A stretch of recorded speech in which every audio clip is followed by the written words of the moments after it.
Bonsoir à tous et bienvenue sur le site boursicoté.com pour cette nouvelle analyse technique des principales matières premières. Nous pouvons constater donc que suite à l'inscription de ce point haut significatif proche des 1326 $ l'once,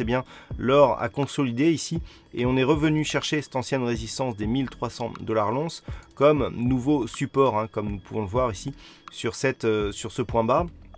Qui plus est, on avait tracé les retracements de Fibonacci pour se rendre compte que cette zone correspondait ici à la zone 50-61,8, donc en retracement de Fibonacci. Le fait que l'on rebondisse d'une manière assez dynamique à partir de ces niveaux montre que nous sommes toujours dans le suivi de cette dynamique haussière qui pourrait évoluer vers le prochain objectif des 1340 $ l'once. En tout cas, tant que 1300 $ l'once ici reste un support depuis ici ce contact que nous avons eu sur cette bougie et donc qui a signé la fin de la consolidation, ce sera l'objectif qu'il faudra viser. Donc niveau d'invalidation sous 1300 $ l'once avec un objectif pour 1340, mais dans un premier temps, il faudra casser le dernier point haut significatif des 1325,94 $ l'once. Et puis sur le WTI, nous étions hier sur une dynamique baissière. J'ai attiré votre attention sur le contact que nous avions eu ici avec la moyenne mobile 20 exponentielle et je vous avais indiqué que tant qu'on était sous cette moyenne mobile, on évoluait dans une dynamique baissière sur le WTI.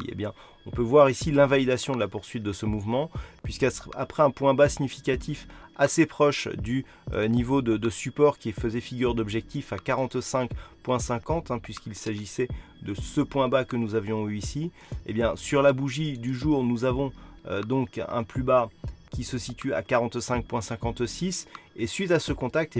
les cours du WTI ont rebondi fortement. On s'est affranchi de la zone des 47,15, donc là par contre ce n'est pas anodin puisque je vous avais indiqué qu'en cas de rebond technique, il fallait observer que cet ancien support ici ne se transforme pas en résistance. Cela n'a pas du tout été le cas, puisqu'on casse ici d'une manière assez forte cette zone et donc on sort de la dynamique baissière puisque ce précédent support du coup n'est pas confirmé comme résistance. Donc on est dans une phase de neutralisation qui fait suite à la cassure de ce support oblique baissier et donc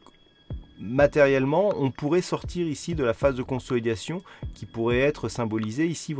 par cette résistance oblique. Et vous voyez que cette résistance oblique, si l'on revient ici, on est en train de la tester. Donc en cas de cassure ici,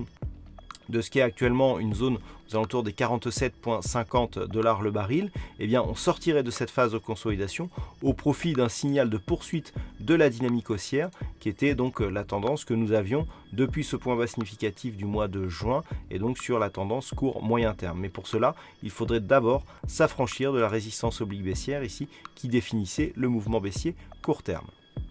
Voilà ce que l'on peut dire donc sur l'analyse technique de ces principales matières premières. Passez une bonne soirée, de bons trades et on se donne rendez-vous dès demain pour le trading live à partir de 14 h et pour d'autres analyses techniques toujours sur le site boursicoté.com.